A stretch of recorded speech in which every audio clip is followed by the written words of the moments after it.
Hello students, मैं निशा आप लोगों के लिए लेके आई हूँ DOE वर्कशीट नंबर 17 जो कि है सब्जेक्ट साइंस के लिए for classes 9th।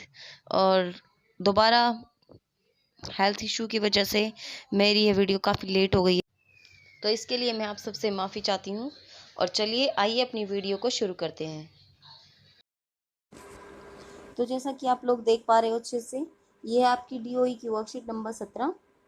Name of the student में आपको लिखना है अपना नाम, और name of the class teacher में लिखना है आपको अपनी क्लास टीचर का नाम। तो इससे पहले भी हम काफ़ी वीडियोस कर चुके हैं परमाणु तथा अणु पे। तो अगर आपको ये वीडियो अच्छे से समझनी है तो पहले आपको उन वीडियोस को देखना बहुत ज़रूरी है, क्योंकि ये वीडियो सब आपस में एक दूसरे के साथ रिलेटेड हैं। तो चलिए शुरू करते हैं। हम लोग परमाणु द्रव्यमान के बारे में पढ़ चुके थे। उसके बाद हम लोगों ने आणविक द्रव्यमान, परमाणु के द्रव्यमान के बारे में पढ़ा था। तो आज हम बात कर रहे हैं मोल संकल्पना की, कि मोल संकल्पना क्या होती है। जब भी मतलब अगर किसी भी पदार्थ की अंदर तत्व या यौगिक की मात्रा जाननी होती है तो उसे उस जानने के तरीके को हम क्या कहते हैं, मोल संकल्पना कहते हैं। अब मान लीजिए अगर आपसे कोई कहे कि 1 दर्जन वस्तु, तो 1 दर्जन सुनते ही आप कहोगे कि 1 दर्जन में 12 वस्तुएं होती हैं।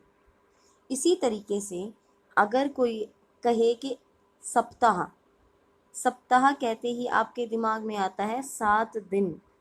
ठीक है, तो ऐसे किसी भी चीज़ की एक छोटी एक इकाई के बारे में जान के आप क्या पता कर लेते हो कि उसके अंदर कितनी वस्तु हैं, या वो किन चीज़ों की बात कर रहा है, उसमें कितना पदार्थ होगा। तो ये बात आप इजीली जान लेते हो।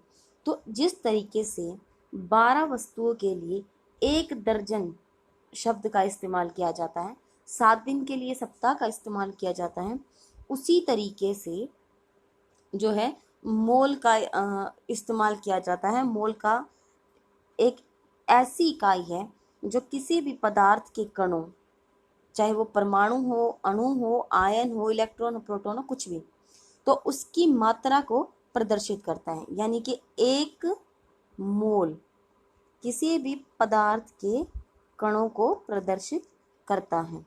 ये प्रोटॉन हो सकते हैं, इलेक्ट्रॉन हो सकते हैं, या फिर परमाणु या अणु कुछ भी हो सकते हैं। तो यहाँ देखिए कि एक रासायनिक अभिक्रिया या समीकरण में उसमें भाग लेने वाले परमाणुओं तथा अणुओं की संख्या सीधे ज्ञात की जा सकती है, और इसी तरीके से पदार्थ की मात्राओं का ज्ञान भी उसके परमाणु और अणु की संख्या के आधार पर किया जा सकता है। इसके लिए हम मोल, एक SI इकाई प्रस्तावित की गई है। एक SI का अर्थ होता है मानक। ठीक है, तो एक मानक इकाई प्रस्तावित की गई है। 1 मोल में 6.022 इंटू 10⁻23 कण होते हैं। किसी भी तत्व के अंदर कितने कण होते हैं 1 मोल में? 6.022 इंटू 10⁻23। कहीं कहीं 6.023 भी लिखा मिल सकता है आपको, तो कंफ्यूज होने की कोई बात नहीं है, सेम चीज़ें।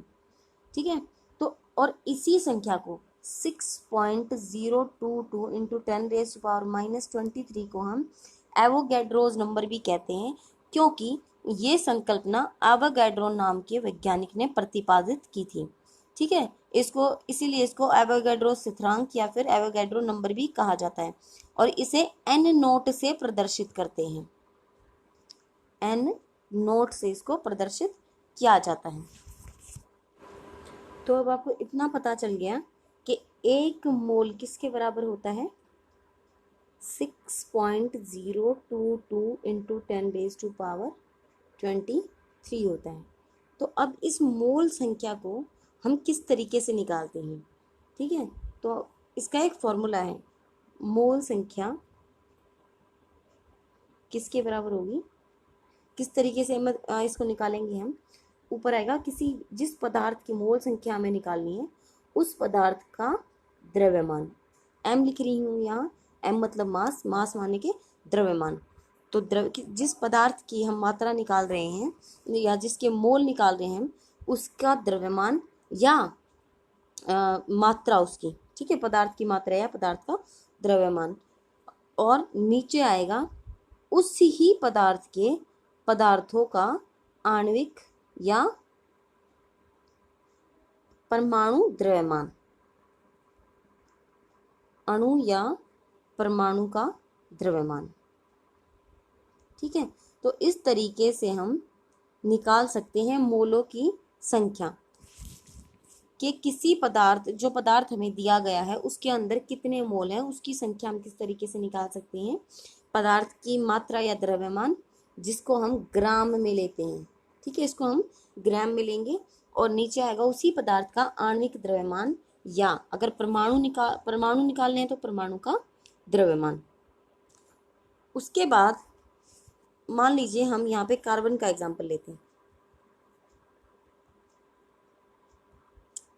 तो हमें मान लीजिए दिया गया है या पूछा गया है हमसे कि कार्बन के 24 ले लीजिए या 36 ले लीजिए। तो हम 36 ले लेते हैं यहाँ पे कि कार्बन के 36 ग्राम में जो परमाणु है, 36 ग्राम में जो परमाणु है कार्बन के, उसके अंदर मोलों की संख्या क्या होगी। ठीक है, तो ये हमें निकालना है। तो इसको हम किस तरीके से निकालेंगे। अब हमें पदार्थ का द्रव्यमान दे दिया गया है, जो हमने यहाँ लिखा था। पदार्थ का द्रव्यमान कितना दिया गया है, 36 दिया गया है। अब नीचे हम लिखेंगे परमाणु। अब परमाणु की बात कर रहा है तो कार्बन का जो परमाणु द्रव्यमान है वो कितना होता है, 12। ठीक है, और हम यहाँ पे निकाल रहे हैं मोलों की संख्या। मोलों की संख्या को जो है हम स्मॉल एन से डिनोट करते हैं। तो जब हम इसे डिवाइड करते हैं तो हमारे पास क्या गया, 3। यानी कि 36 ग्राम में कार्बन परमाणु के कितने मोल हैं, 3 मोल हैं। ठीक है, हमसे यहाँ परमाणु पूछा गया था, परमाणु पूछेंगे तो परमाणु, और अणु का अगर पूछते हैं तो यहाँ पे आणविक द्रव्यमान आ जाएगा। इसके बाद तो जैसे कि यहाँ पे दिया गया है, किसी भी एक परमाणु, एक अणु, एक आयन अथवा कणों के एक मोल में मात्राओं की वह संख्या होती है जो ग्राम में उसके परमाणु अणु द्रव्यमान के बराबर होती है। यानी कि हमेशा एक मोल में जो कणों की संख्या होती है वो कितनी होगी, 6.022 इंटू 10⁻23। चाहे वो कोई भी तत्व हो, उसके जो परमाणु या अणु है उसके अंदर मोलों की संख्या कितनी होगी, 6.022 इंटू 10⁻23। और जो इसका द्रव्यमान जो होगा वो उतना होगा जितना कि उस तत्व के अंदर परमाणु या अणु का द्रव्यमान है। ठीक है, मान लीजिए हम लोग यहाँ पे बात कर रहे हैं हाइड्रोजन की, क्योंकि यहाँ आपको हाइड्रोजन का एग्जाम्पल दिया गया है।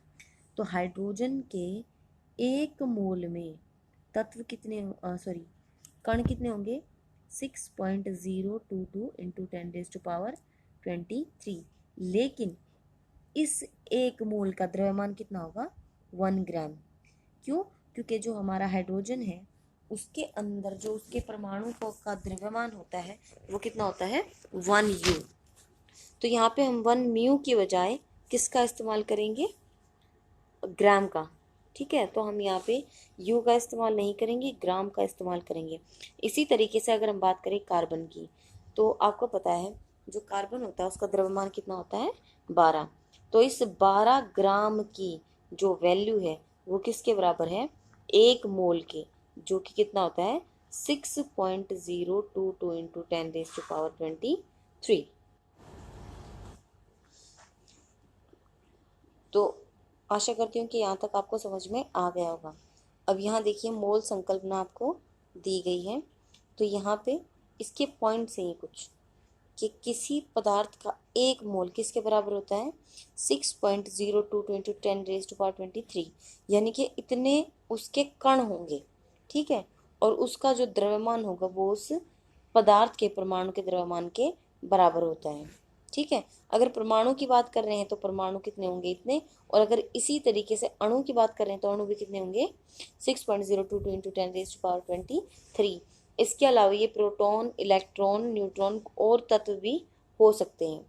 अब किसी भी पदार्थ के एक मोल का द्रव्यमान सदैव निश्चित होता है। जैसे हाइड्रोजन का अगर हम बात करें तो कितना है 1 ग्राम, कार्बन का 12 ग्राम और ऑक्सीजन का 16 ग्राम। इसी तरीके से किसी भी पदार्थ के 1 मोल का द्रव्यमान उसके सापेक्ष परमाणु अणु द्रव्यमान के बराबर होता है और 1 मोल परमाणुओं का द्रव्यमान उसके ग्राम में तोलित परमाणु द्रव्यमान के बराबर होता है। देखिए जैसे यहाँ कि आपको यहाँ पे दे रखा है कि 1 मोल ऑक्सीजन में ऑक्सीजन के इतने अणु होंगे, ठीक है, और उनका द्रव्यमान कितना होगा 16 इंटू 2 32 यानी कि 32 ग्राम। अब यहाँ पे 32 क्यों लिया हमने, क्योंकि यहाँ पे O प्लस O यानी कि कितने हैं O2, अर्थात 1 मोल ऑक्सीजन अणु का, ठीक है, ऑक्सीजन अणु का ये 1 मोल हो गया। तो इसमें परमाणु कितने हुए 2, तो 2 गुना में 16 इज इक्वल टू 32। तो 16 यहाँ पे आपको ये करके दिखा रखा है और 1 मोल में कण कितने होते हैं 6.022 इंटू 10⁻23। उसके बाद हम आते हैं यहाँ पे उदाहरण दे रखा है आपको कि 8 ग्राम हीलियम में परमाणुओं की संख्या तो 8 ग्राम हीलियम में परमाणुओं की संख्या कितनी होगी। तो हीलियम का परमाणु द्रव्यमान आपको पता है कितना होगा 4 ग्राम, ठीक है। अब 1 मोल हीलियम में कण कितने हुए 6.022 इंटू 10⁻23। यहाँ हम बात करेंगे परमाणुओं की, ठीक है, क्योंकि यहाँ पे परमाणु की संख्या पूछी गई है। अब 4 ग्राम हीलियम में कितने कण परमाणु हुए इतने, तो 8 ग्राम हीलियम में कितने होंगे, तो इसको हम क्या करेंगे, ये जो हमें दे रखा है द्रव्यमान हमें कणों की संख्या दे रखी है, इसको 4 से डिवाइड करेंगे और 8 से मल्टीप्लाई करेंगे, ठीक है। तो यहाँ पे जो हमारे कण आ गए वो कितने आ गए 12.044 इंटू 10⁻23। ये आए किस तरीके से हैं मैं आपको बता देती हूँ, 1 मिनट। तो देखिए हमारे पास जो 4 ग्राम हीलियम किसके बराबर हो गया 6.022 इंटू 10⁻23। अब हमें निकालना क्या था कि 8 ग्राम में कितने कण हो जाएंगे 8 ग्राम में, ठीक है। तो हमने क्या किया 6.022 को इंटू 10⁻23, ये लगाना मत भूलना, ठीक है। इसको हमने डिवाइड किया 4 से और अगर हम अब इसको 4 से डिवाइड करेंगे तो कितना किसका द्रव्यमान आ जाएगा हमारे पास 1 ग्राम हीलियम का, ठीक है। और इसको हमें चाहिए कितने का 8 ग्राम का, तो इसको 8 से मल्टीप्लाई करेंगे तो 4 1 ज़ा 4, 4 2 ज़ा 8। अब ये 2 आ गया, ये 2 2 ज़ा 4, अगेन 2 2 ज़ा 4, 2 0 ज़ा 0, 0.26 ज़ा 12, तो 12.044 इंटू 10⁻23 हमारा एज इट इज रहेगा। तो इतने परमाणु हमारे पास आ जाएंगे। तो देखिए अगला उदाहरण जो आपको यहाँ पे दे रखा है वो नाइट्रोजन गैस का है कि नाइट्रोजन गैस का जो द्रव्यमान है वो कितना होगा 0.5 मोल नाइट्रोजन गैस का द्रव्यमान कितना होगा। तो आपको पता है कि नाइट्रोजन का जो परमाणु द्रव्यमान है वो कितना है 14 U और नाइट्रोजन गैस के अणु का द्रव्यमान कितना हो जाएगा। देखिए नाइट्रोजन गैस का एक परमाणु का द्रव्यमान होता है 14। यहाँ पे नाइट्रोजन गैस कब बनती है जब 2 परमाणु एक दूसरे के साथ मिलते हैं, यानी कि नाइट्रोजन के 2 परमाणु मिल रहे हैं एक दूसरे के साथ। तो हम क्या करेंगे 14 गुना 2, ठीक है, क्योंकि एक नाइट्रोजन के एक परमाणु का द्रव्यमान है 14, तो 2 का कितना हो जाएगा ये हो जाएगा 28। अब 1 मोल जो नाइट्रोजन गैस है उसके अणुओं का द्रव्यमान कितना है 28 ग्राम है। तो आधे मोल का निकालने के तो एक अगर आप छोटा सा फॉर्मूला लगाए या थोड़ा सा दिमाग लड़ाए तो देखिए अगर संख्या यहाँ पे 1 था और यहाँ पे आधा हो गया है, ठीक है, 0.5 का मतलब है आधा। तो अगर इस तरफ आधा हो रहा है तो इस तरफ भी जो है संख्या वो आधी हो जाएंगी, ठीक है। लेकिन अगर नहीं हो पा रहा तो उसके लिए हम क्या करेंगे, इस जो 1 मोल नाइट्रोजन दे रखी है उसको हम क्या करेंगे, आधा मोल निकालने के लिए जो 1 मोल है उसको मल्टीप्लाई कर देंगे आधे से।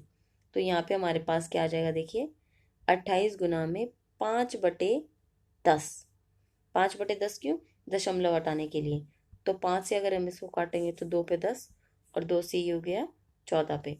तो आधे मोल का जो द्रव्यमान है वो हमारे पास यहाँ कितना आ गया, 14 ग्राम। ठीक है, आई होप कि इतना आप लोगों को समझ में आ गया होगा।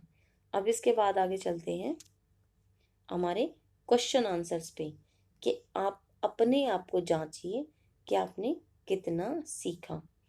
तो आपको यहाँ पे लिखनी है 1 मोल पदार्थ की परिभाषा। आराम से लिख सकते हैं आप, ठीक है। 1 मोल क्या होता है, किसी भी पदार्थ के, किसी भी तत्व के अंदर कणों या परमाणुओं की जो संख्या होती है उसको हम किसके द्वारा दर्शाते हैं, मोल के द्वारा। उसके बाद है एवोगैड्रो स्थिरांक की मात्रा क्या विभिन्न विभिन्न पदार्थों के लिए भिन्न हो सकती है। तो आप खुद सोचिए एवोगैड्रो स्थिरांक क्या है, 6.022 इंटू 10⁻23।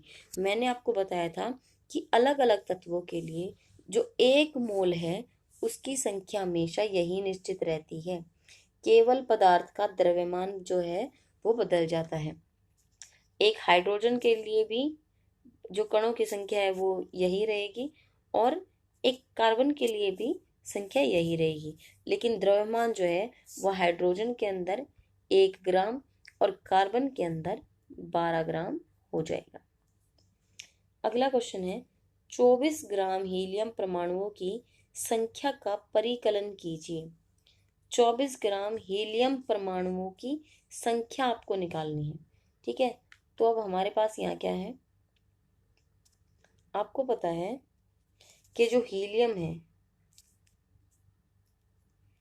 हीलियम के का परमाणु द्रव्यमान कितना होता है, हीलियम का परमाणु द्रव्यमान होता है 4। तो अब यहाँ पे कहा गया है तो इसको हम मानेंगे 4 ग्राम। हम क्या मानेंगे कि 4 ग्राम होता है। तो अब इन्होंने पूछा है 24 ग्राम का। आपको पता है कि 1 ग्राम यानी कि जो 1 मोल है उसके अंदर कणों की संख्या होती है 6.022 इंटू 10⁻23, और ये 1 मोल एक के द्रव्यमान के बराबर होता है।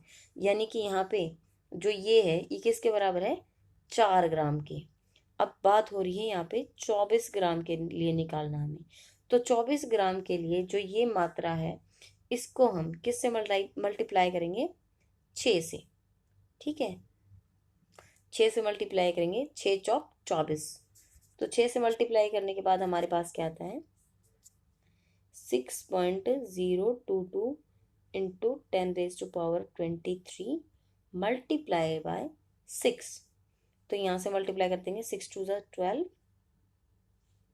एक कैरी, उसके बाद 6 2 ज़ा 12 और एक 13, 1 एज इट इज, पॉइंट 6 6 ज़ा 36। तो 36.132 गुना में 10 की शक्ति 23, ये आ जाएगी परमाणुओं की संख्या 24 ग्राम हीलियम में, ठीक है। तो आई होप आपको इतना समझ में आ गया होगा। उसके बाद हम आगे चलते हैं। अगला जो क्वेश्चन है 0.5 मोल नाइट्रोजन में परमाणुओं का द्रव्यमान ज्ञात कीजिए। तो आपको इन परमाणुओं का द्रव्यमान ज्ञात करना है। एग्जाम्पल ऊपर दिए गए हैं, उसको देख के आप इसको सॉल्व करेंगे। उसके बाद है अगला 36 ग्राम जल में मोलों की संख्या का परिकलन कीजिए। हाइड्रोजन बराबर 1 यू और ऑक्सीजन बराबर में 16 यू, ये आपको हिंट दे रखी है यहाँ पे, ठीक है। तो इसको किस तरीके से करना है देखिए। अब आपको पता है कि H2O यौगिक है, तो यहाँ पे हाइड्रोजन के 2 परमाणु जिनमें से एक का द्रव्यमान कितना होता है, 1, तो 2 का द्रव्यमान हुआ 2 प्लस में 16, तो टोटल कितना हो गया 18 ग्राम, ठीक है। तो इस जल के एक यौगिक में भी जो 1 मोल होगा उसकी संख्या कितनी होगी हमारे पास, 6.022 इंटू 10⁻23। और यहाँ पे जो इसका द्रव्यमान होगा वो होगा 18 ग्राम। ठीक है, तो अब हमें कितना निकालना है, 36 ग्राम में। 36 ग्राम, तो आप देख सकते हैं यहाँ पे 18 ग्राम और यहाँ पे 36 ग्राम। ये 18 ग्राम बराबर है 1 मोल के, तो 36 ग्राम जो है वो ऑटोमेटिकली 2 मोल के बराबर हो जाएगा। अगर आप इस तरीके से ऑटोमेटिकली आप नहीं लिख सकते, ठीक है, क्योंकि आपकी क्लासेस में ये अलाउड नहीं है, तो इसको हमें प्रॉपर तरीके से सॉल्व करना होगा कि 18 ग्राम जो जल का यौगिक है उसके अंदर कितने मोल होते हैं, 1 मोल। ठीक है, तो 36 मोल में कितने हो जाएंगे, तो इस 36 को हम यहाँ लेके आएंगे और इस 18 को यहाँ हम डिवाइड करेंगे, तो 18 दूनी 36, तो हमारे पास आ जाएंगे 2 मोल। आशा करती हूँ ये वीडियो आपको अच्छे से समझ में आई होगी, और अगर नहीं आई है एक बार में समझ, तो प्लीज़ आप इसको दोबारा से रिपीट कर सकते हैं, पीछे जाके दोबारा से देख सकते हैं एक कॉन्सेप्ट जो आपको समझ में नहीं आता, तो बार बार देखने से आपको ये अच्छे से इजीली समझ में आ जाएगी। तो आज की हमारी वीडियो बस यहीं तक थी। Thank you so much for watching. Stay safe and stay healthy. Good bye.